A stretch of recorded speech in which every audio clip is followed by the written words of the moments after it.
that's the name of the game. Keep running, keep striving, maintain the same hunger, that fire, that burning desire. In this long run, I'm reaching higher now. Long run, yeah, long game. Through the struggle, through the pain, I keep my eyes on the prize, never lose sight. In this marathon of life, I'm running through the night. Good morning, good morning, good morning to you. Roll Tide, roll tide, roll tide, everybody. Roll tide. How y'all doing today? All right, all right. Hey, it's another good day. Have a good day. That's right. Good morning to everybody that's in the chat already. Hey, can y'all hear me? Can y'all hear me this morning? It's another good day. Have a good day. Good morning, Latoya. Good morning, Latoya, and Roll Tide. Good morning, Stephen Hicks. Roll Tide. Good morning, Nick Harden. Roll Tide. Good morning, OG Gil Cruz. CO. Good morning, and Roll Tide to you. To everybody that's in the chat. We're glad to be here on today. Our voice is still a little bit raspy and everything, but hey, it's still a good day. Now, according to uh, uh, yeah, Latoya, I think we need to put that. You know what? 80 days, y'all. 80 days, we roll. 80 days, we roll, Stephen. 80 days, we roll, Nick Harden. 80 days, we roll, OG Gil Cruz. 80 days, Latoya, we roll, Stephen. 80 days. Everybody that comes here in the chat today, we need to be talking 80 days, y'all. 80 days. 80 days. It's gonna be on like oh, I'm just telling you now, it's gonna be on and pop 80 days. Man, it's just good. Uh-oh. KT, what the business is. You know what the business is. Thank you. Yep, these are my new glasses. I've been had them. I just don't wear them here on the set. And I forgot to take them off. So since you've seen them, I'm able to stick with them now. So everybody need to put 80 days, 80 days, 80 days. Yes. Good morning, KT. Good morning. Everybody in the chat, man. It's just good to be around. It's good to be alive. Uh-oh, there he is. ESGB 84. Good morning, man. Good morning, my friend. Good morning, my brother. Yeah, one of the loyal Dogs fans, Georgia Bulldogs. Man, we don't discriminate. Hey, we just give him a hard way to go, but he's an honorary Tide member. I guess he'll take that and everything. He's over here every day. If you have not subscribed to the DSGB 84 channel, you need to stop and do that today. Yeah, man. You need to stop and do that. This dude is solid, pretty solid. Okay? He's solid. And the reason that I like him is because he's loyal, regardless of what goes on or who he's around. He's still loyal to his team. That's called being faith. That's called hanging in there. That's called having guts and everything. So good morning. Good morning to you, DSGP 84. Y'all forgive me, like I said. This voice thing, these sinus things, all that kind of stuff. So we got a pretty cool show lined up for you. We got a little segment that we're gonna call Wisdom Wednesday, and everything. And as a matter of fact, I think I'm gonna go ahead and start with that part now, and I'll just a few words of encouragement, and on this Wednesday morning. But first of all, again, good morning to everyone in the chat. Good morning to those who are just looking, and even good morning to those that are lurking around. We got you. We see you. We understand, and everything. But good morning to you too. We got you. Yeah. Glad for you. Hey, it's just glad for even the lurkers to be around. It's a good day to have a good day. Yeah, that's what that needs to be your theme for every day. It's another good day to have a good day. That's what time it is. So enjoy your day. Enjoy your day. Now, a little Wednesday wisdom. Yesterday, KT and Bill Cruz, I haven't said anything, didn't come back on or yesterday say anything about it. A little bit after we uh, we got off of here yesterday, uh, here where I live, here in Mississippi, a storm came through, and as a matter of fact, a tornado came through right out here by our house. Uh, Started a little westward up here, and it made its way this way. And we kept saying, now, uh, my sister and I kept saying, wow, look at this. And then I'm back here working on today's show and everything. And I heard something picking up this door. I said, that's a mighty hard raindrop going. And then when I went and looked, there's a window behind me and everything and to the side. And I went and looked out the window, and it wasn't hard raindrops, it was hail. And I said, oh my goodness. You know, I've seen that before a couple of times living down here close to the Gulf Coast. You get all kind of crazy weather on the south end of things. But the wind got to going and this, that, and the third. And uh, just blew on over us and everything. But it got very, very boisterous there for just a few seconds. And then all of a sudden, it passed on through. I went outside, and there were limbs everywhere. There were, just debris all over the place. And then my mind got to think. I was thankful to the Lord, that, we made it through the storm, not knowing that it was a tornado until someone from our community had put it on Facebook that this is what came, and it was this big, it was a pretty big tornado came through here, but to my knowledge, there's no extensive damage. What am I saying? Well, let me go back to what I was saying before I tell you my point of view.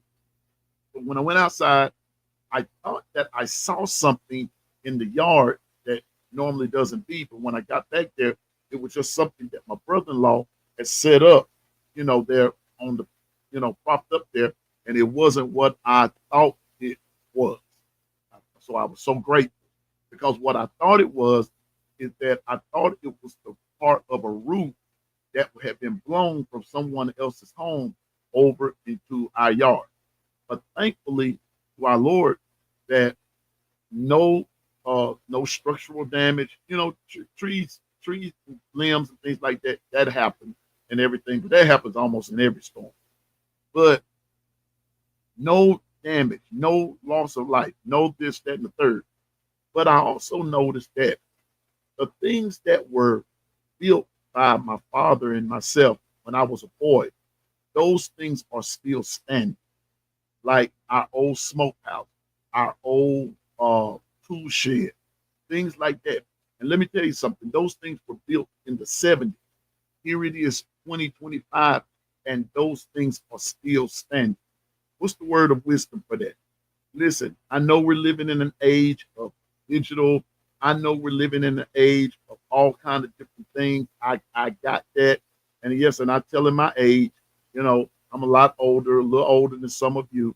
And then I think Stephen and maybe someone else may be older than me. But the point that I'm making is old-fashioned values, old-fashioned things, old-fashioned mores, old-fashioned, those things are still good in today's culture. Those things are going to stand for a long time, like having good manners, treating people with respect, loving any and everybody, regardless of their color, regardless of gender, regardless of their culture, regardless of their financial background or economic situation. It doesn't matter. Old-fashioned values still matter. Old-fashioned values will still stand anywhere in any culture at any era. It will still stand. Now, I was still taught to say, yes, ma'am, yes, sir, no, ma'am. I was taught that. And those things are in me.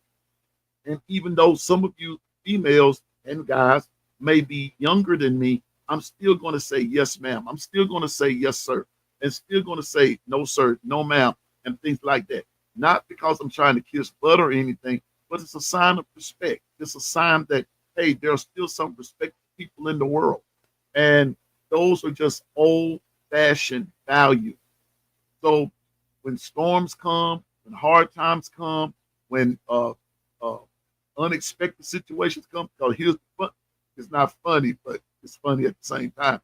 When the storm came through and did what it did and went on out, then that's when the alerts came. The alerts came after the storm. The alert, that's how unexpected it was.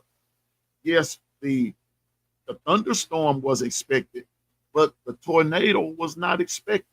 And so, hey, good morning, Dwight, my producer. Yeah, my producer's here. And so, listen, unexpected situations happen. They come up. But the point that I'm making is how you approach it when certain things come and go, how you approach it. What's your attitude towards it? Either you can approach it in a negative fashion or you can approach it in a positive fashion. But however you approach it, I just proved my point that old fashioned values still work. They still stand. Old fashioned values still matter. Everyday life still matters. So listen, there's nothing wrong with you treating people nice, even your enemy, because at the end of the day, I just believe that somewhere along the line, you're going to, I believe in God. I believe in the God of the Bible. And I do believe that when this life is over here, you're going to stand before him and he's going to ask you not how somebody treat you, but how did you treat them? How did you treat them? And so no matter how hard times come, no matter how hard times are, no matter what somebody may or may not do, it still doesn't excuse the fact that you are to treat them with respect. You still treat them nice and everything. Now, don't get me wrong. Don't let them run over you. No, that's not what Piano Man is saying. But what I am saying, sometimes every action doesn't deserve a reaction because, see, that's what they're waiting on. But if you treat people with kindness, like I said, I just believe the Bible. It don't sound like it all the time. It might not sound like it all the time and everything, but check this out. I just trust God. I believe God. So I'm just saying, just like that tool shed, just like that old smokehouse that my dad and I built back in the 70s, Nick, 70s, Dwight and Latoya, KT and Stephen, all of y'all, the 70s, whether you're looking, whether you're lurking, the old smokehouse is still standing. It's still there. Those old, the things that Daddy put into it is still standing. Here it is years later. I don't know because I'm not that good at math. Good morning, Gabe. Good morning. Good morning. Those things are still standing. The old tool shed, like I told you before, it is still standing. It has withstood. Listen, that tool shed, that smokehouse, it even withstood Katrina. It even withstood Katrina back in 05.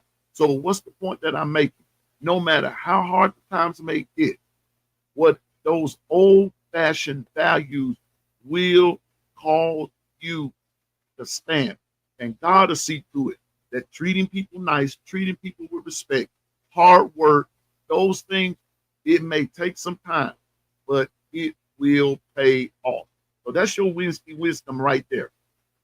Don't abandon everything that's old. I'm just going to tell you.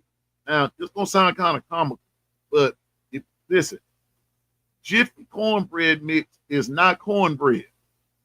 Give me some old cornmeal and some egg and all that kind of stuff and some buttermilk, and then put that bad boy in one of them black skillets and everything, and that's cornbread. Don't put no sugar in my cornbread. Now, don't get me wrong, I'll eat the Jiffy, but there ain't nothing with some good collard greens with some ham hock and neck bone in them, like the way that it's cooked back in the old school. Well, those things will work today. That's my point of view with all of this. Not meaning to make you hungry, and not even really mean to make you laugh, but those things that and those things are still standing. So when I go out here this morning, I got to get ready for the next round of storms that's coming through. Because I don't want to have to pick up uh yesterday's stuff tomorrow. We are gonna have another storm system coming through today. Don't know how violent it's going to be, but now I'm just being honest with you. I'm going to pick up the limbs, put them away, do what I got to do just to get ready for the next storm. But I still anticipate that old smokehouse, that old tool shed to still be standing regardless of what happened. And so all I'm saying again is never abandon that what has been placed in you. Okay? Never abandon that what grandma taught, that what daddy taught, or mom, or your pastor, or a Sunday school teacher. Those things, or a football coach. It doesn't matter. Those things still work today in the 21st century. And the church said, roll tide. All right. Good morning, Bino. Good morning, Brock. Again, good morning, DSGB84. Good morning, Latoya. Good morning, KT. Good morning, Nick. Good morning, Stephen. Good morning, Gabe. Good morning to everybody. Good morning to lookers, lurkers, saints, ain'ts, and friends. Good morning to everybody. Yep. It's just another good day. Good morning, Gil Cruz, OG of the CO. That's right. I see the GM is here. Bino is here. Good morning, sir. White, the producer's here. Good morning, everybody. Good morning and roll tide. Now, let me see. Somebody said something up here. Let me get with it.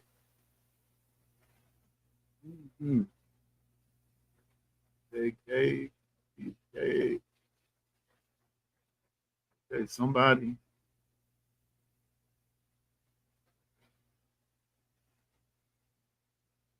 I saw there's somebody. Okay, I need to listen, y'all. Man, that chat is rolling this morning. Wait a minute. Then is the governor here? Governor's here.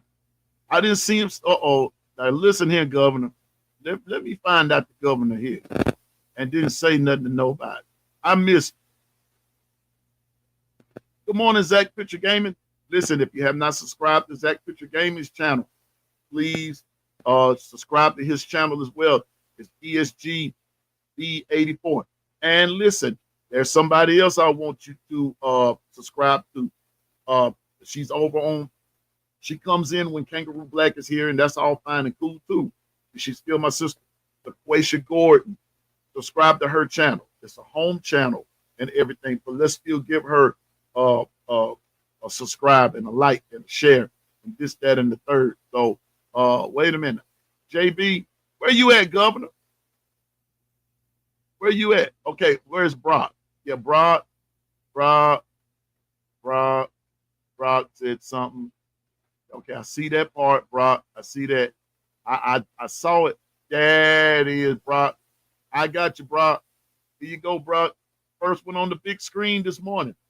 Damian Harris, excuse me, predicted Bama to go 9-3 again with losses to Georgia, LSU, South Carolina. Now, listen now, and Brock, excuse me, Brock, I'm sorry, not Brock, but Damian Harris is entitled to his opinion. He's entitled to his opinion. He's entitled to it and everything. And like Brock said, a former Bama running back dialed it down. Yes. Yeah.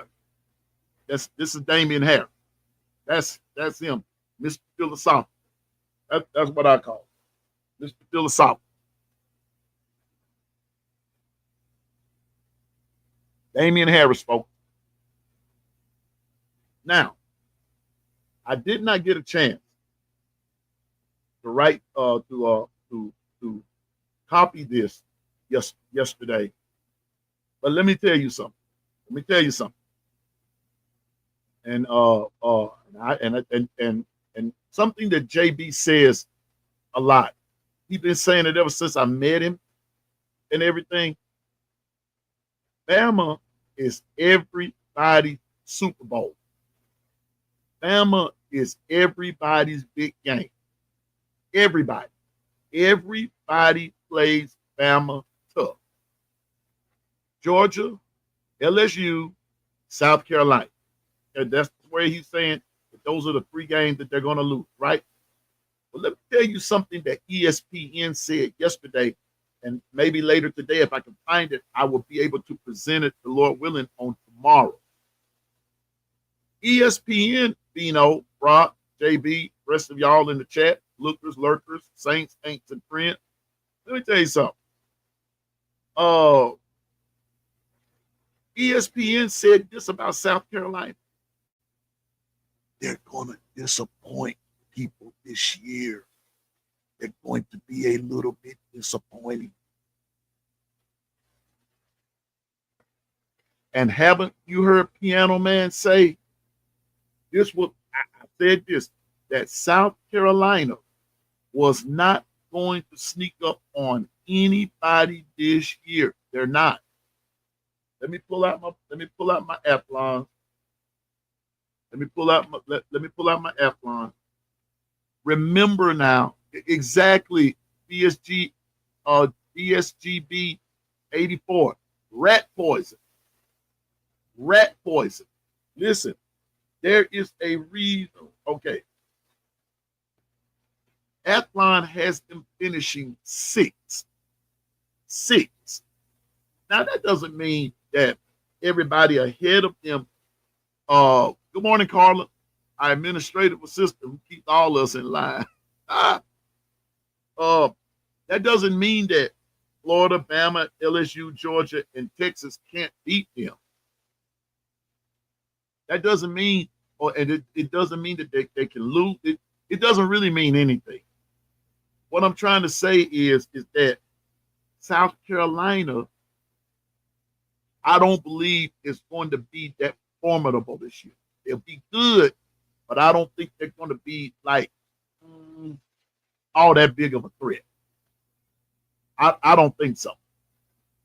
Look, let me tell you something. I'm going to say this to you now. When a team, okay, let me give you a good, for instance. Everybody, let's consider Vanderbilt. Let's consider Vanderbilt. Do you really think that people are going to sleep on Vanderbilt? The teams like even Texas, that they're going to sleep on Vanderbilt this year? No. No. No. There's the governor. Man, I missed you, Governor JB. Man, please forgive me. I didn't see you when you came in. Good morning, Governor JB. Good morning, sir. Roll Tide to you, my man. But they're not going to sneak in on folks. Vanderbilt will not sneak in on people this year. Neither will South Carolina. What is Piano Man saying? They're going to be taken a lot more serious. They're going to be taken serious. Now, I was not going to talk about South Carolina today, but since that came up, I may as well talk about it. So here we go. Here we go in our SEC preview.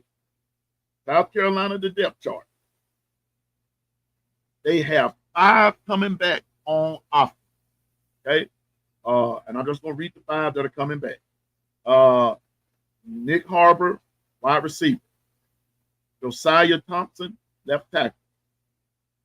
Kason Henry, right tackle. Michael Smith, tight end. Lenoris Sellers, QB. Now, granted, they got some transfers and this, that, and the third. And they got that, and I agree.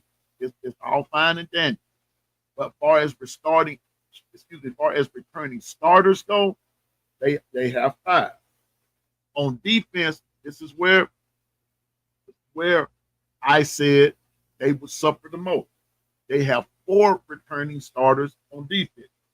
Dylan Stewart, beast, beast, a beast. Dylan Stewart, defensive end, cornerback, Kari Swain, cornerback, Judge Collier, nickelback, Jalen Kilgore, safety, E.U. Smith. Okay? And that's it. Now, I've said this before that South Carolina's DBs are going to be solid along with Dylan Stewart.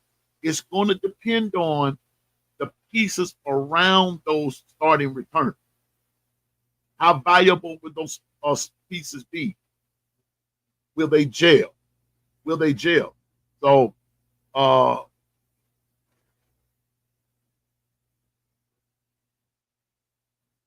you know what, JB, I got you, but all mobile quarterbacks are not created equal. They're mobile in different ways. How can I put this? I'm going to go back to, let me use Jalen Milroe right quick, and let me pair him up against Lanaris Sellers. Lanaris Sellers is not the same mobile quarterback as Jalen Milroe was. Just being honest. Lanaris, I think, had to be mobile because a good defense that played clamped down on the receivers, whether they were lined up in the slot or however they were going, the clamp down came right then. Sometimes those receivers were not open, and it forced him to run. Jalen, on the other hand, was a run-first thinker. He was run first. I'm of the firm persuasion that that with the right set, you can be mobile all he wants, but will he be fast enough to escape the pressure coming from either the backside, and then will there be pressure coming from another way, where it forces him to do something that he doesn't want to do. That's all I'm saying. So I'm not taking anything away from Lanaris Sellers. I just don't believe he's going to sneak up on folks this year. They're going to prepare for him a little different. Remember, Lanaris Sellers came up. Let me see. I want to get something right now. Yeah, he's a freshman. See, so he was going to do some things because people really didn't know him. But this year, I believe people are going to know him this time, and there will be some differences. So to say that, so here's what Athlon had to say in their final analysis. Now, the Gamecock won 6 straight last season, to surge to 9-3 before losing to. The last season surged to 9-3 before losing the Citrus Bowl. With a lot of momentum after narrowly missing a playoff bid, they're a sexy pick to make the field this year. They do return Sellers, but they lost so much defensively and on special teams. The JB, there's your specialty right there. Special team that the offense will have to carry USC until the rest of the team finds its footing.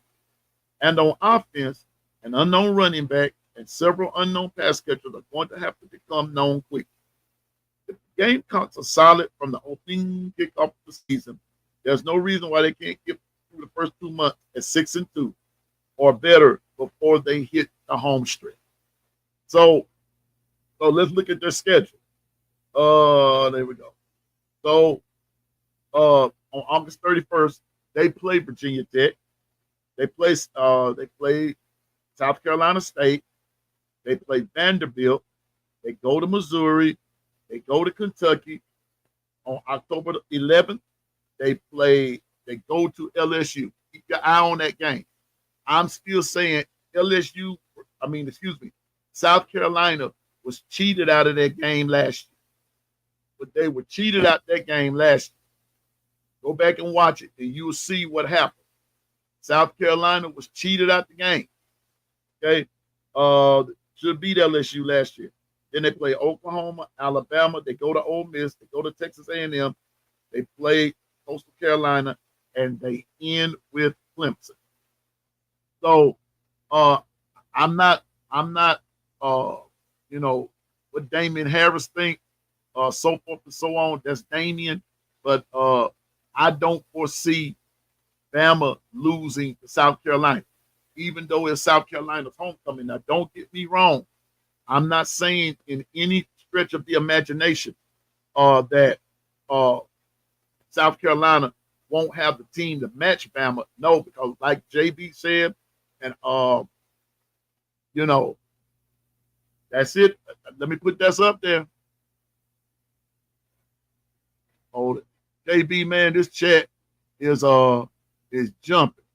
Trying to show us what you said. He's been saying this. He's been saying this ever since I met him. Alabama is everyone's Super Bowl. Everybody's Super Bowl. I don't give a hoot. Listen, I don't give a hoot if it was a Pee-wee team. I don't care. Bama gets everybody's best shot. Everybody's best shot. So I see what Damian Harris is saying, you know, but those same teams he predicted the Bama lost. I want to say he said that same thing last year, and Bama beat all three of them. I also believe, to a certain degree, y'all, Damian views the present team by where he was. That's my thinking. I could be wrong, but I think he views the team from when he played. You can't do that. I cannot view the teams that I used to play for by when I played. The game is different, times are different, players are different, coaching staff is different. The standard is still there. The anticipation, the wants and desires are still there, but sometimes you just don't, how they come about, the nuances of a game now are different. They don't always be the same, but I still expect Alabama to do what they're supposed to do. But to say that Alabama will lose to Georgia, Damian, we heard that before. Heard that last year. Beat them.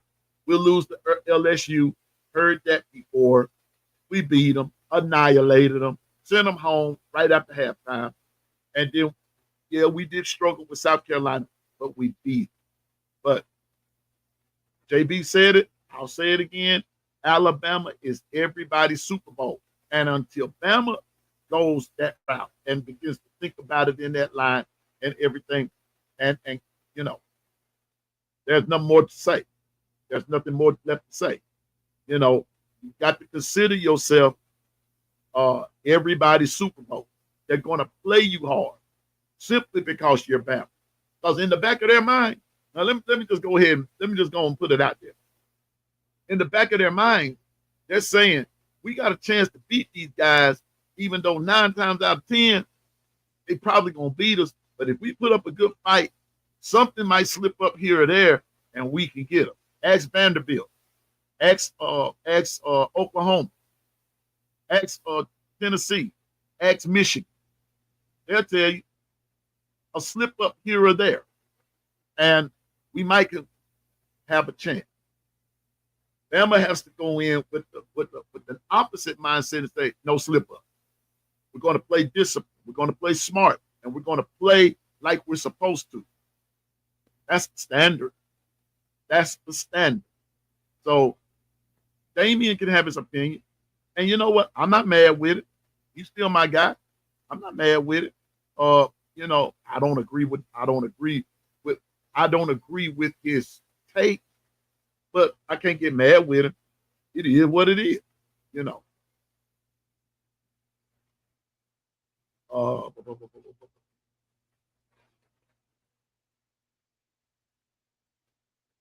Steven, I hope so.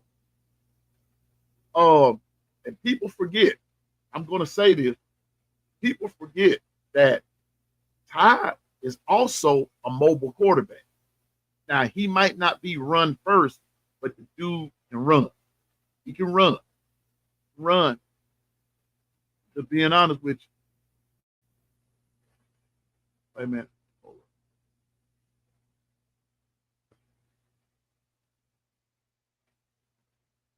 Steven, I got to put this on up there, bro. 80 days until FSU learns their fate, total destruction. I think so. I think so. I think so. I think so too, Steven. I believe that. Okay, Gabe, I got you. I'm just not seeing what you. I see you, Steven. Nobody sweating. Brock said, yeah, okay, Brock, right here. And then I'm gonna get back on my script and all that good stuff and rush through what we gotta go through. I gotta prove somebody wrong today. Okay, here we go. Brock says, I agree. Brian, I agree. That's what I'm waiting to see. Bama was terrible on the road last season. Pathetic performance at Vandy and OU. Exactly. Road game. And South Carolina is a major road game.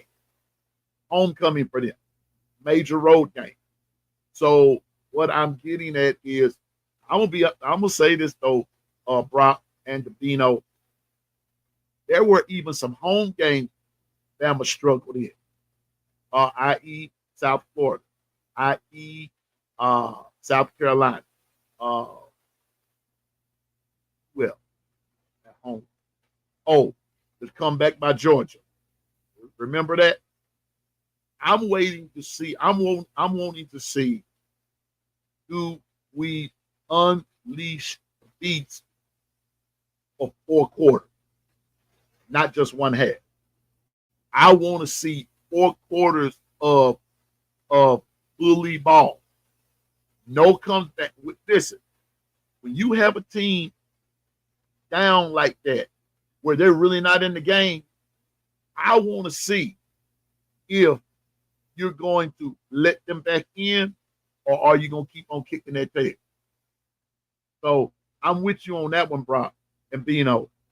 Pathetic, terrible on the road, pathetic performance at Vandy and OU, but I'm just going to add to that narrative right there. Will we have a killer instinct in putting a team away and keeping them away for a whole game? For a whole game. Now that's that. Me, that's just real talk. Yeah, yeah. South Florida.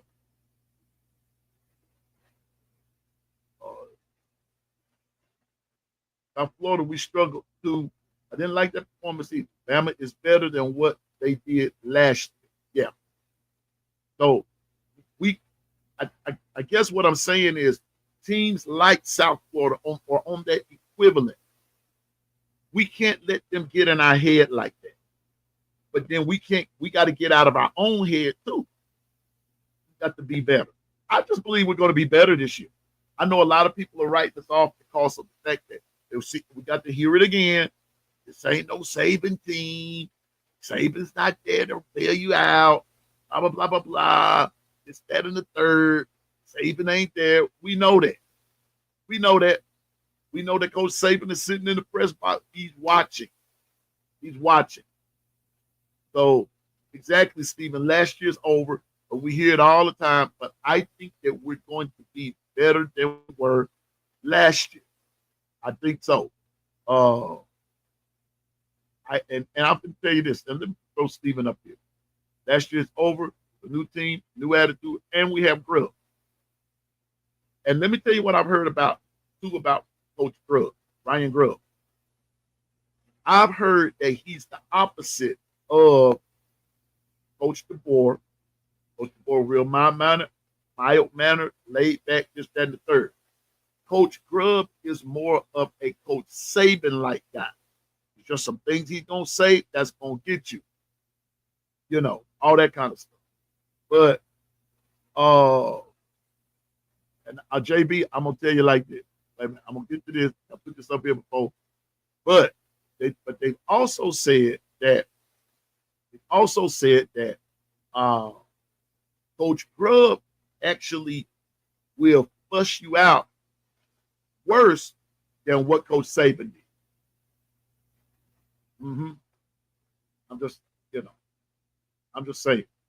Brock, on paper, we're a better team, but there are two positions we have concern. And both positions touch the ball first, O-line and our quarterback. I want to take that first line of that sentence, and I want to tell you something that was said the other night. I'm not sure if y'all were on when I was with the sharpshooters the other night and everything. Coach Sean made a statement. We were talking about the wideout group. And I went and pulled it up. As much as our wideout group we really like on paper, do you know who has a better wideout group than we do this year? All those guys. Let's add three guys from last year, 3 receivers. 3 of them almost had, all 3 of them, close to 1,000 yards. 3 receivers, 3 of them.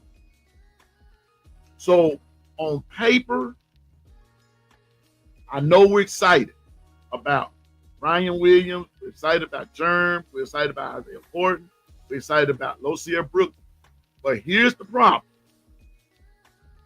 We look at the depthness, but nobody except Ryan and Germ has really proved anything as far as Bama is concerned.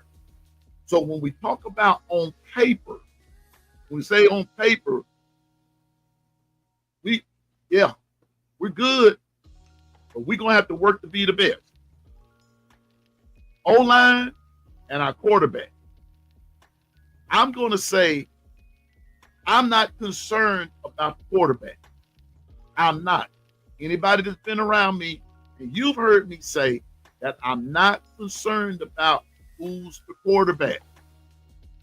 I'm not. Hey, good morning, Dr. Crystal. Good morning. Roll Tide. Be safe. I'm not concerned about the quarterback. It doesn't matter. The O-line is the X factor. It is the X factor. I'm just saying, if the O-line is not up to par, it won't matter who's the quarterback back there.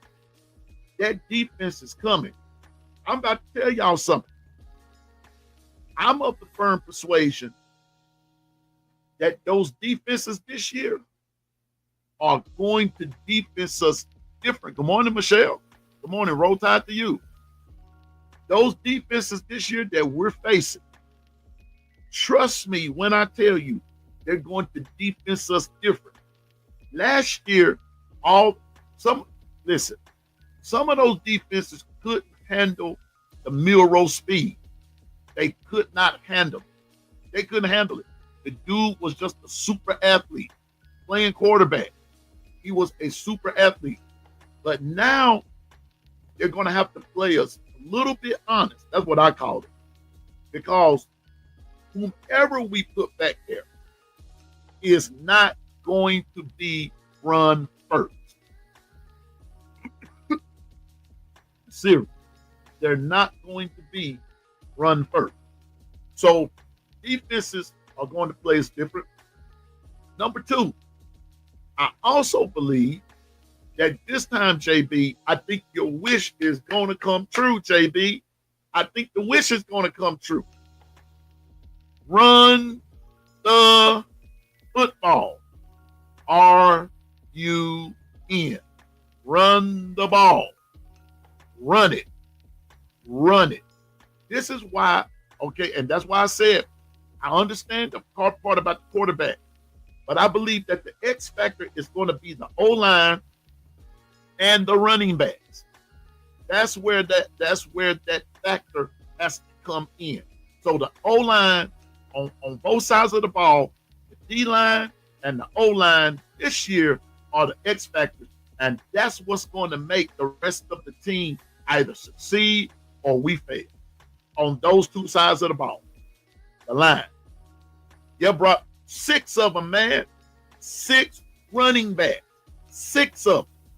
And all 6 of them are beasts. This is why I am the biggest concern, and JB, I ain't refuting you, big dog, but my problem is, my whole concern is the O-line and the D-line alone. Everything else, I think we solid in. On the D-line, we're going to get pressure on that quarterback and make him and bring him to the ground. On the O-line, those blocks, those schemes, and everything has got to be there in order for the quarterback to be able to function. I'm being honest with you. Those are my 2 X factors. I've said it from day one that the O-line and the D-line is going to be the X factor. They will be the X factor this year. Our success is going to depend. Yes, I mean, I got it on for everybody. Yes, I got that part. But when it comes down to the nuts and the bolts and the meat and the potatoes of the thing, that O-line and that D-line, that's where it's going to be.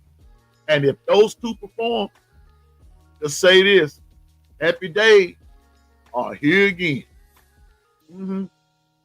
Then we'll have maybe 3 receivers that might have 1,000 yards, close to 1,000 yards.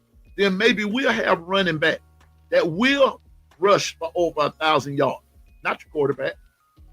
Not your quarterback. That's all I'm saying. But I understand which way JB is saying, you on paper, this, that, and the third. But the most, and plus, my thoughts all running together because I got so much to say about that. Plus, our O-line is actually, according to a lot of the news writers and the power polls and this, that, and the third, our O-line is the number 1 line in the nation. Number 1. You just got to play like it. You got to play like it. I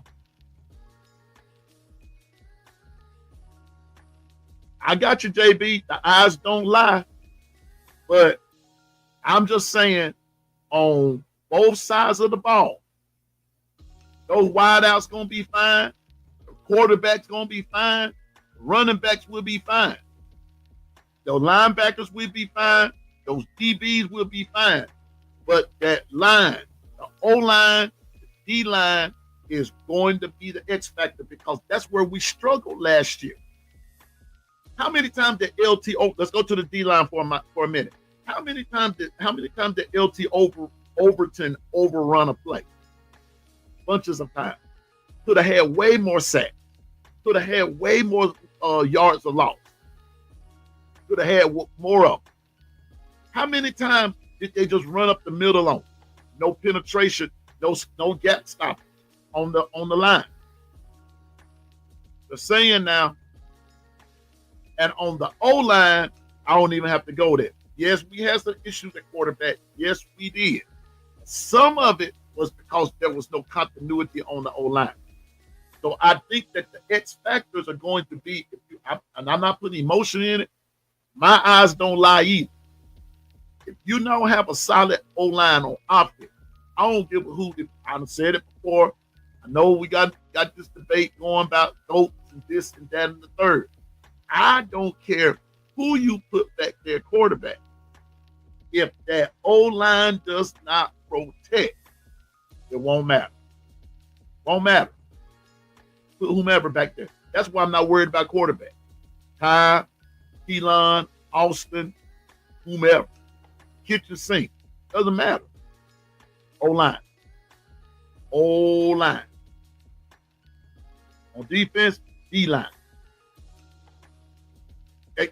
Michelle, thank you. 2 years. For 2 years, we had a center problem. We had a center problem. Part of the line. You know, I ain't trying to insult nobody's intelligence, but Parker Brailsford, when he came, you did not have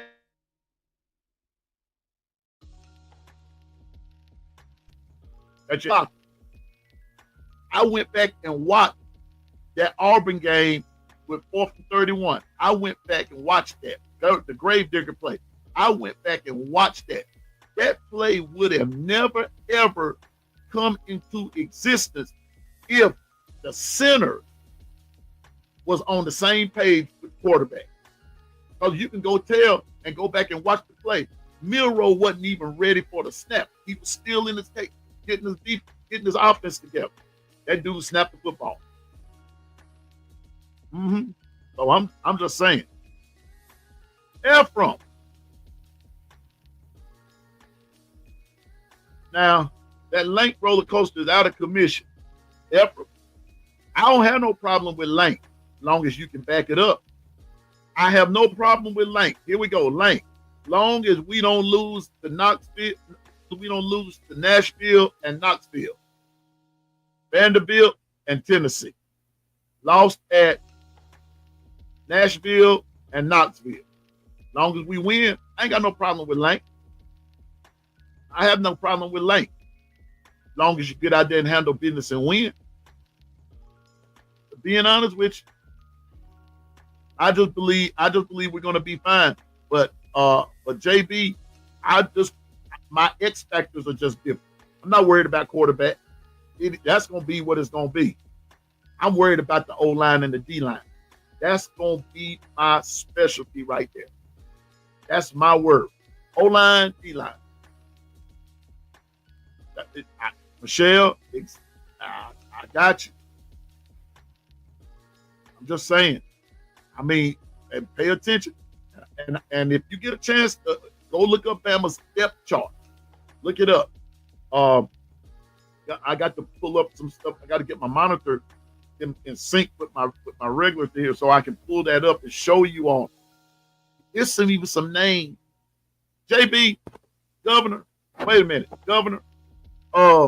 You and I were in a conversation, and I'm gonna have to go back and bring another segment of the show. But I'm going to rename the show "Who Is This?" JB, you'll know exactly what I'm talking about when I pull that up. Who is this? Because here's the catch. Here's the catch. We don't know who's all there.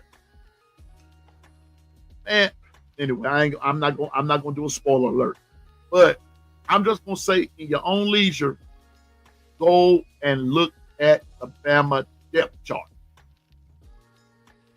Go look at it. Go view it.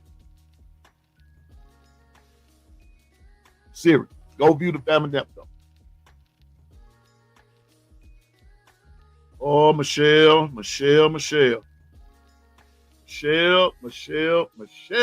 My God, today. Not a word. Nobody talked about Rice. I forgot how many sacks he took. Rice had so many sacks, it wasn't even funny. That's how long we've been without a solid O-line. Nobody hollered about Bryce. But I understand Bryce could make some things happen with his arm. But Bryce, by no stretch of the imagination, Bryce was not a bona fide runner, and neither did he want to be. Milroe, on the other hand, was a bona fide runner, but was really wanting to be the pocket quarterback that he was trying to be. That just wasn't his grit. So that line, what I'm saying, X factors the line, both of them. Nobody said anything.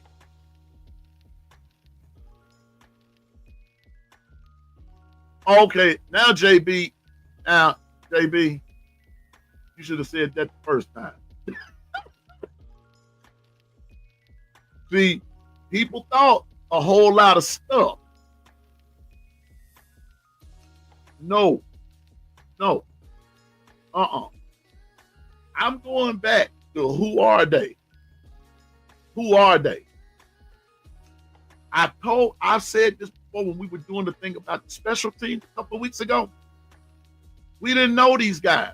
But I also made the statement, and I said that, and I quote, I believe that some people transfer because they were never given a fair shot to even try to even start, to even see if they could be even a good backup. That's why they leave. Kangaroo Black. Oh, y'all. Look who done sneaked in on us, y'all. The man. You see what he said? You see what he said? I was going to make the announcement, but Friday night is coming, y'all. In the words of the late, great Muhammad Ali, we going to shake up the world. We're going to shake up the world. Telling you now, Kangaroo Black, Piano Man, we going to be keeping it a book. That whole crew, we just don't look at him. If you're going to come correct. Come on. You're going to come correct. Friday night. It's going to be on. I'll get the chance to hear up close and in living color Kangaroo Black say, my Alabama Crimson Tide. That's what he going to say. Welcome. Welcome this morning, Kangaroo Black. Man, and don't forget, KB will be on tonight. We'll be on tonight and everything. Oh, yeah, we going to come in hot, player. We going to come in. Oh, man, no, we ain't going to come in hot. Hey, KB, we going to come in sizzling. We going to come in sizzling. Hey, we going to come in sizzling like the pan they bring you from Applebee's with that fajita and stuff. That thing going to be going, shh. We'll come in smoking, boy. We coming in from the word go. That doggone Michelle Cochran on it today. I don't know what you did yesterday, but you coming in there. Somebody must have told you something that kind of got you out under the collar. Float like a butterfly, sting like a bee. Watch this. Here we go. Float like a butterfly, sting like a bee. Sting like a bee. There's no other sports show like Piano Man and KB. There you go. That's all I got to say. You can try, you can imitate. Imitation is a form of flattery. I'm just saying, but you'll never be us. You'll never be us. You'll never be us. You ain't got enough swag. You ain't got enough oomph. You ain't got enough guts. We got it. We got it. And we ain't got to prove to nobody we got it. The proof is in the details, like Coach Sean say. I'm just saying now, come Friday night, 8 o'clock Eastern, 7 o'clock Central, everybody west of me, you know what time that is for you. Come on with it. Come join. Friday night, Piano Man, KB, Piano Man, whichever order you want to put it in, keeping it above. If you don't like that, I ain't got but 2 words for you. Goodbye.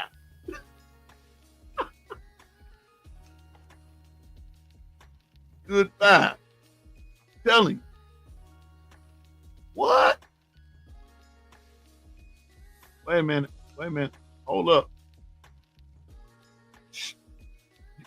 Bacon, peanut butter, chocolate chip cookie. Michelle, really? At my time at 8:59, really? Okay.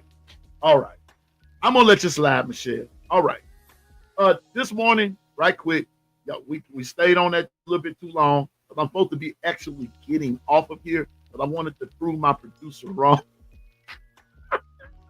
I wanted to prove him wrong, but I did not want to be long-winded and everything. He and I know it's all good, but like Latoya said, let me find out y'all like me a little bit.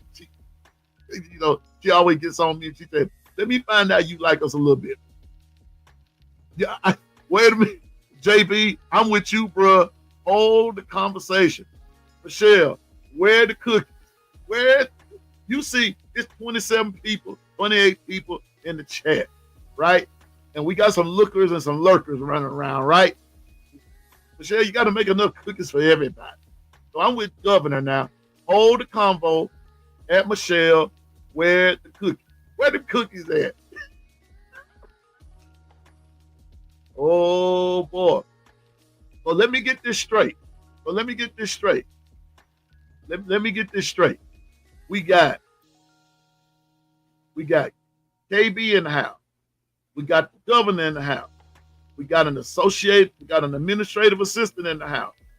And then we also got a cookie baker in the house. Lord Jesus Christ. This is KB, what we gonna do, man? We got all this look at here. We got all this talent here. I need some cookies. I like cookies, chocolate chip, peanut butter, oatmeal raisin. It don't matter to me. Oreo, especially them golden ones. I mean, it don't matter to me. I want some cookies. I like cake. And even though I'm a diabetic, I have laid off the sweets and a little bit of fried food. But I'm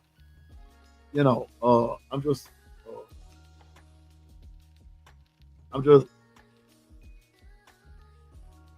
wait a minute. Just drop off at the post office. Hit it through my. Okay. All right. Tell everybody we said hello. Tell everybody we said hello. Michelle, I'm not too far from Mobile. Like an hour. I'm an hour west over here in Hattiesburg. As a matter of fact, I got to come to Mobile and go to the Bama Fever store over there and everything. And y'all got a couple of restaurants I like to frequent over there too. So, and we got some musicians in the house. We've got all kind of stuff in this crew. So don't take this crew for granted. Don't sleep on this crew and all that kind of stuff. Now wait just a second. Got to go back and I got to get back to my script here. But I got to do this right quick. History made lookers, lurkers, and ghostwriters. That's the sign. That's the makings of a good show right there, and all that good stuff. Oh, he's in Theodore. Well, tell boyfriend and Theodore the piano man said hello and roll tide. Tell him to come on the show sometime. Yeah, tell him to come on the show sometime. Love to meet him. Yeah, love to meet boyfriend, girlfriend, husband, wife, boo thing. Now, don't bring them concubines up in here. Don't bring them concubines up in here. Ain't got time for that there. Yeah.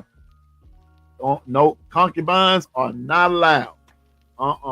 Nope, nope, and nope. We don't do that.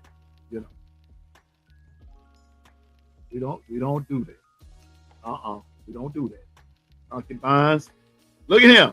Concubines and I'm gonna leave that alone. Let me get back to my script. Concubines are not allowed. No, Good morning, Susan. Good morning, wherever you are. Good morning.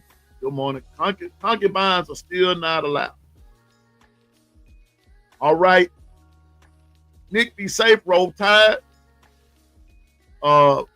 Michelle, sharing is caring. Save a cookie for your boy.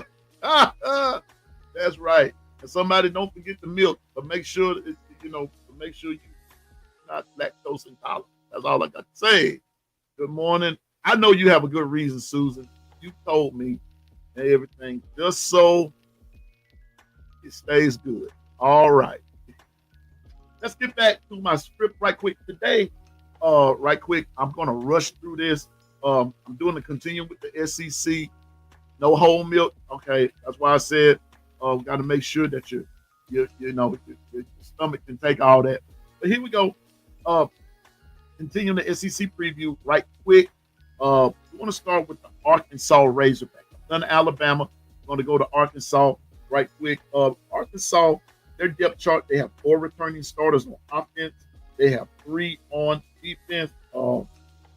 Their offense on the offensive side of the ball, left guard, Fernando Ammonia, right guard, Demarion Harris, quarterback, Taylon Green, and also right tackle, Keyshawn Fletcher.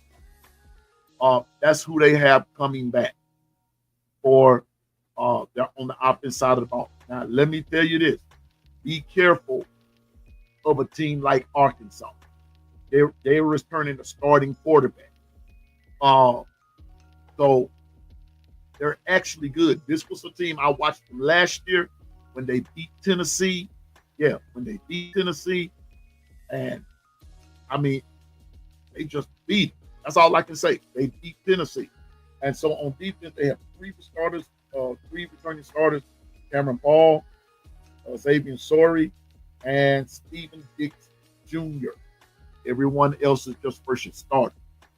Final analysis on Arkansas is Arkansas had as much personnel turnover as any team in the SEC, if not more. But finding some cohesion during training camp on both sides of the ball is essential. Six-year head coach Sam Pittman says he likes the camaraderie, physicality, speed of the team. So here's, like I said, Arkansas is picked to finish 13th in the SEC predicted finish, order of finish. That means they don't look for them to do too good. Teams like Arkansas, not careful, teams like Arkansas will upset some people. They have that potential to do that because they're already being overlooked. Their schedule is they play Alabama A&M, they play Arkansas State, they go to Ole Miss, they go to Memphis, they play Notre Dame. Wow. They matter of fact, they play Notre Dame in Fayetteville. Notre Dame comes to Arkansas. I'm wondering about something. I'm wondering about that. I'm not going to read too much into that. But anyway, wondering about something there. They bring in Notre Dame. They go to Tennessee this year. They Texas A&M at home, Auburn at home, Mississippi State at home, and then they go to LSU. They go to Texas, and then they finish they finish out with Missouri. Now they're playing Arkansas State in Little Rock, but everywhere else, basically they're playing at home. Yeah, that Notre Dame Arkansas game may be interesting. Matter of fact, that might be one of our highlight games. Oh no, I can't do it that game. No, because that's the day that we're playing Georgia. So no other, in the words of JB, no other game matters to me on September 27th except for Georgia. Now, there are some other big games, and I want to get to that in just a minute. I'm gonna stick with the script today. I'm just gonna run a little bit over, but I'm not gonna be long-winded. You're not gonna keep me on here no 3 hours like you did the other day. But just watch that game right there. Watch it. Matter of fact, just watch it on the ticker. Now, I don't know what time they play, but that Arkansas Notre Dame game is going to be interesting. Auburn, on the other hand, Auburn has on their depth chart, they have 5 returning starters on offense, 4 on defense. We all know Cam Coleman is coming back, and then Dylan Wade is coming back, Connor Lew, Jeremiah Wright. Okay, that's on offense. On defense, Keldrick Falk, Eron Crawford, Kayan Lee, Caleb Harris. Now, their final analysis is going to be Auburn's best portal season. Auburn's best portal offseason, along with key retention, has given Freeze a chance to break through in year 3.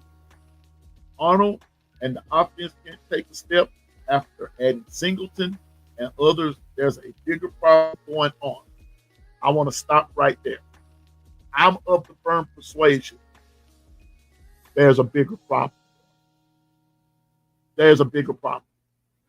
I said it before. I'll say it again. I know some of my folks are I'll get to it in a minute. I know some of people are going to differ with me, but hold on just a second. If Auburn wins a huge opener at Baylor, and I don't think they will, I believe Baylor's going to beat. If Auburn beats Baylor, Auburn's going to have a pretty cool season. But if Auburn loses to Baylor, watch out. Watch out. Okay. It will start strong and have a redemptive season under Freeze. They're looking for redemption. Now, I'm about to say something, ladies and gentlemen, and then I'm going to get the Auburn schedule, and then I'm going to get to something else, and then we're going to be about wrapping it up. Michelle, they play Baylor at Baylor. That's why I am watching that game. Good morning. There's B Sharp. There's B Sharp. There's the man himself. Man, you got KB and B Sharp on the same program with me, the piano man. I'm honored. Man, I'm humble. I am humble that my brothers came. But they know I do the same thing for them, even though me and B Sharp always talking about Joe Montana versus Tom Brady. And he'll tell me in a minute. So Michelle, I'm 45 minutes from there at Fort Hood. Yeah, okay, cool. Okay, cool. But back to what I was saying. Oh, y'all, here's the kid. Risky, see, you did it to me, man. Auburn is dependent on Jackson Arnold and Hugh Freeze because they have something in common. The guy Hugh Freeze, just the piano man's a little humbler, unsolicited opinion, they got Hugh Freeze because he beat Nick Saban when he was at Ole Miss. He beat Nick Saban. They got Jackson Arnold because he beat Bama last year. Not because he's all that good. Now, I want to say something. Jackson Arnold is a pretty good quarterback, just not consistent. They're playing Baylor in Baylor.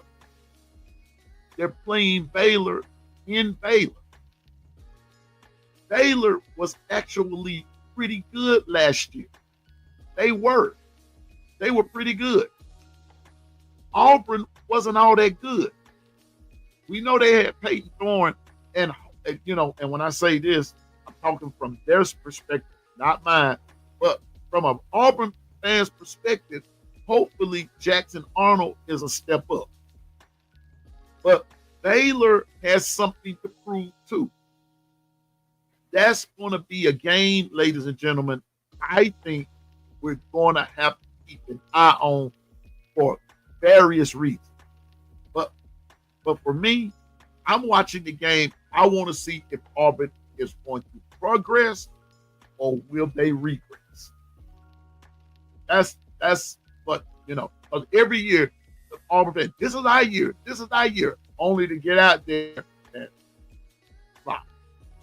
So we're going to see. And they play on a Friday night, so I think they play on August 29th, I think. That's when that game is. But anyway, here's their schedule. Yeah, they play on August 29th. Now watch this. Here's Auburn's schedule. Heat will be a factor. Exactly, Michelle. Heat will be a factor. Will be a factor. But here we go. August 29th, they play Baylor. Now watch this, everybody. They play Baylor. Auburn's schedule. Baylor, Ball State, South Alabama. They go to Oklahoma. Watch that game. Mark that game. Now, like Steven said earlier in the earlier chat, there's no other game. If you're a Bama fan, there's no other game that's more important than the Bama game. Wait a minute. Yeah. They go to Oklahoma. And they go to Texas A&M. I see 3 losses right there. I believe Oklahoma's going to beat them. I believe Baylor's going to beat them. And I believe Texas A&M is going to beat them. Why? Because they played them on the road. On the road. Oklahoma's going to beat them. Baylor's going to beat them. Texas A&M, that's what I believe. That's 3 losses right there. They go and, okay, Georgia comes to Auburn. Now, let me say this right quick. And I've been watching those games for the last couple of years. Did y'all know Auburn, even when Georgia had a tight team, Auburn played them real close. and should have beaten. Food for thought now. Food for thought. They play Missouri. They go to Arkansas. I told y'all, watch Arkansas. Okay. Arkansas is one of those teams that could upset some people. You know, Arkansas play Kentucky. They go to Vanderbilt. They play Mercer, and then they end with us at Bama. Well, no. We go to that cemetery. Okay? I'm with Nick Saban. I'm with Coach Saban. That place is cursed. That place is cursed. It's something. I don't care how bad Auburn is. If we catch hell over there playing them, we do. Bama catches hell. But what I have noticed in the last couple of years now, last couple of times we've been to Auburn, we've always launched a comeback and beat it. So Steven says, I hope Auburn goes 0-12. I do too. So that's two teams we're covering today, Arkansas and Auburn. But like I said, final analysis for Auburn is that they've got to win. There are some games they must win. I know they'll probably pick to lose them. They got to win. They're going to have to win. Because Hugh Freeze are going to go on that hot seat.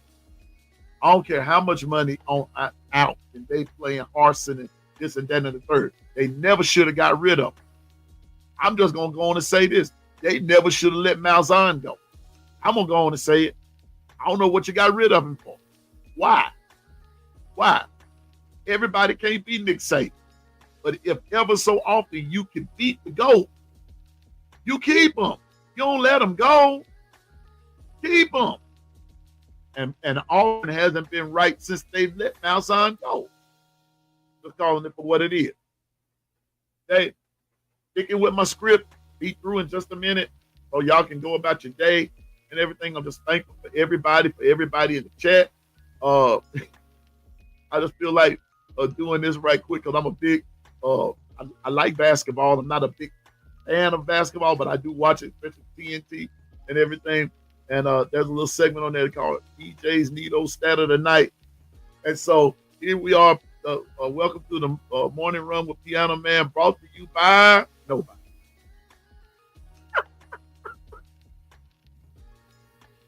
Brought to you by nobody. Nobody. So thankful for everybody that's in the chat. All saints, ain'ts, friends, lookers, lurkers, and ghostwriters. Ghost, psalmists, lyricists, rappers, rappers, doesn't matter. If you're there, hit that like button. Hit that like button. If you haven't, hit that like button. Come on now. Hit that like button. Don't be a hater. Hit the like button. It's just the like button. That's all it is. But anyway, saints, ain'ts, and friends, we're going to look at something right quick because I'm going to be a man of my word. And I'm not going to put this off today. There are 10 games, according to Athlon. I'm going to do Lindy's probably tomorrow and everything. See, I could have done it today, but I wasn't thinking along those lines. But I'll do that tomorrow, and then maybe later on we'll put the list together and see what the similarities and the differences are. But there are 10 There are 10 games that Athlon says are important. Number one, from same day that Bama plays FSU, Texas and Ohio State play. Now, if anybody has kept up with it, ESPN will be in Ohio State for Lee Corso's final game. I knew they wasn't coming to Florida State. I knew they wasn't. Wherever Ohio State was going to be, that's where ESPN was going to be honoring Lee Corso. It is his final game as a broadcaster. Lee Corso has done well. But there comes a time when you have to say, It is time. They'll be in Texas later on, Michelle, but remember, Texas is going to Ohio State. So that's why ESPN won't be at the FSU Bama game. And remember, they were highlighting Florida State last year, and we all see what happened. Saw what happened. Okay, so August 30th, one important game is Texas going to Ohio State. Number 2, I'm going to watch this game too. LSU going to Clemson on both August 30th. That's game number 2 that Athlon has listed as an important game. Hold up, Ephraim.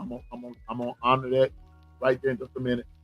The August the 30th game between LSU and Clemson is also a matchup between 2 possible Heisman Trophy candidates in Gary Nussmeier from LSU, Cade Klubnik at Clemson. They're already in pumping these 2 up, priming these 2 up for the Heisman Trophy. So this is actually going to be a pretty good game. LSU versus Clemson. Good morning, Jeffrey. I hear you, my man. I see you. Good morning, my man. Good morning, Jeffrey. Big time Georgia fan, but we respect them over here. We respect them. This Clemson and LSU game, I'm telling you now, LSU's DBs are going to be challenged in this game with these wideouts that they have. Klubnik is not a bad quarterback. He's pretty good. And so, battle of the possible Heisman Trophy candidates. And one of them could possibly win. We don't know. But that's going to be a good game. Also, on November the 15th, they don't have this in no kind of dated order, but they're just listing these games as the intensity of importance. Texas going to Georgia on November the 15th. Now, by November 15th, some things are going to be a lot more clearer as far as all the conferences go. Good morning, Gary. Good morning, Roll Tide, brother. Roll Tide. Texas at Georgia, November the 15th. By that time, we will know. We're gonna know who's in the driver's seat, when, where, and how. Then a whole lot of stuff. We'll be singing different tunes. We'll either be singing different tunes, or we're gonna be saying "I told you so." Okay. So Texas at Georgia on November the 15th. Important game number 4. I got an asterisk by this game. November the 29th, Ohio State goes to Michigan. Now, Ephraim, I'm wondering, within the next few weeks, we should be hearing what's going to be happening with Michigan. Because they're hearing their cases now, this, that, and the third, about all this sign stealing and all that kind of stuff that Michigan has been accused of. And I'm of the firm persuasion they have been found guilty. They've been found guilty of sign stealing. So with that being said, by the time this November the 29th game rolls around, we're going to see where both of these teams are going to stand. So here in the next few weeks, we're going to know where Michigan is going to stand, and then what's going to be, either they're going to get a slap on the wrist or the hammer is going to drop off. So, but anyway, that's game number 4. Game number 5, according to Athlon, important, will be August 31st. Bino, Notre Dame versus Miami. But being honest, I'm going to watch that game. The Alabama game will be, I think we'll be took care of business at Florida State. But here we go. Notre Dame versus Miami. That's going to be a good game. We're going to really see what Carson Beck is made out of. We're going to see then. Game number 6, you know it. September 27th. All eyes going to be Athens, Georgia, where our Alabama Crimson Tide will invade Sanford Stadium, play them Georgia Bulldogs. I think we're gonna handle business. Like I said, I think we're gonna disrespect them. Won't be no comeback that day. Send them home at their own. They won't have far to drive. Send them home.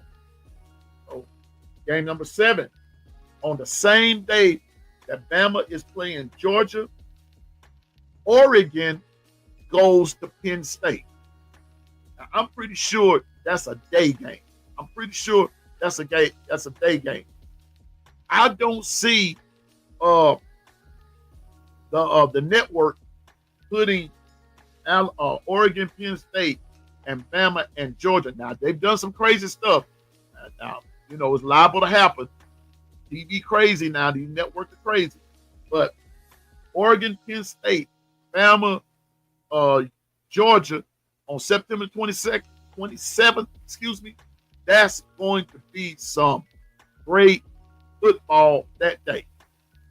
You got two games and teams that are in the top 10 playing against each other. That's some cool stuff. That's some cool stuff. It really is. We've got 2 games there. So let me go to the next one. Here we go. On paper. It's right here. Let it go. All right. Game number 8 involves Bama again. November the 8th. LSU comes to tea time. Gonna see then what we all made out of. By that time, some things will be more solidified. We'll be through playing other teams. Nobody takes the place of that LSU Bama game. And, there'll be other games. We already know that. But that's just an important game. I believe this one's going to be could be a battle of undefeated. Kind of doubt it, but it could be a battle of undefeated. I don't think we'll be have a loss yet, but I believe LSU will. I believe they will. Number 9, Arizona State, Iowa State on November the 1st, and then on game number 10 on November the 1st. This is going to be a good one. This is going to be a good game here. Number 10, November the 1st. Penn State goes to Ohio State. Same day. Arizona State and Iowa State. I think there's one more. Okay. Telling you now, there are going to be some important games. Why am I highlighting these? Because the playoff format is going to be a little different this year, and we'll talk about it later on. But these games could make and break a season as it relates to playoff. This is why I'm of the firm persuasion that you got to win your game. Hold up. Now, I want to highlight this, and then I got to highlight Jim. I want Bama to play these non-conference games. Oregon, Texas, Miami, in this order. Well, bro, Texas is in our conference. Texas, remember now, Ephraim, Texas is SEC now. So we'll get them. Oregon and Miami, we played Miami a few years ago and just totally destroyed. That wasn't even a ball game. J-Mo had a game, he made it happen. But here we go.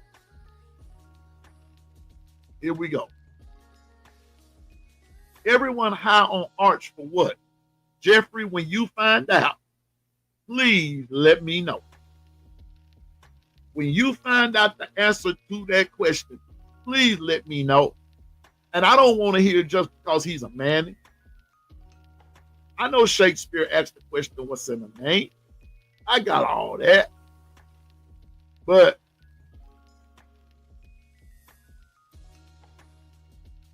what has he done? I just wanted to address that first. I just wanted to address that first part, Jeff. Everyone home man for what? Arch for what? All even the sports writers, these magazines are just loving on. For what? For what? Just because he's a man, that don't mean nothing. That don't mean a thing.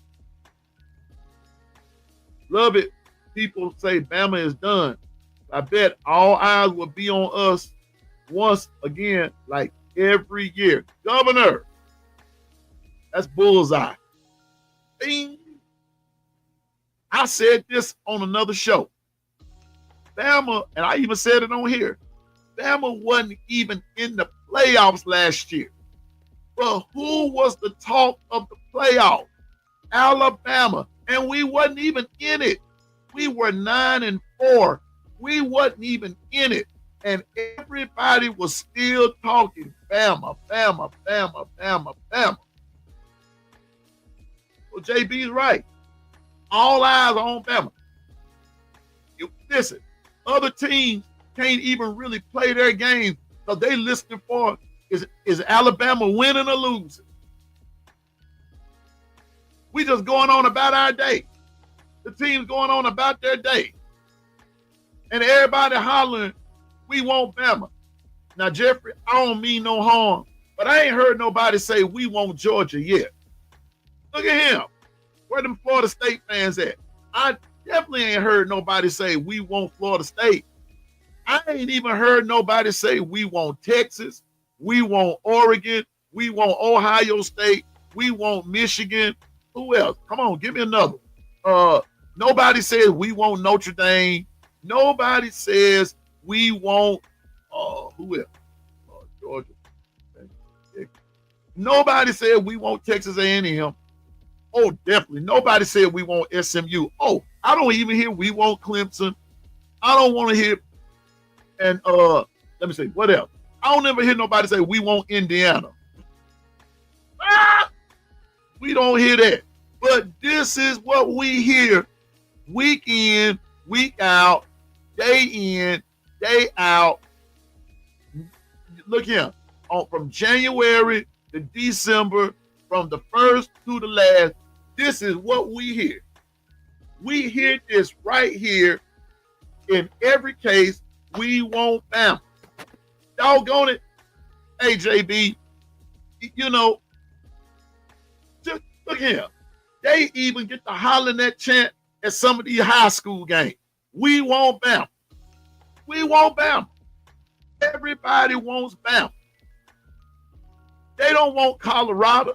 Thank you, Michelle. You don't hear nobody hollering, we want the Buffalo.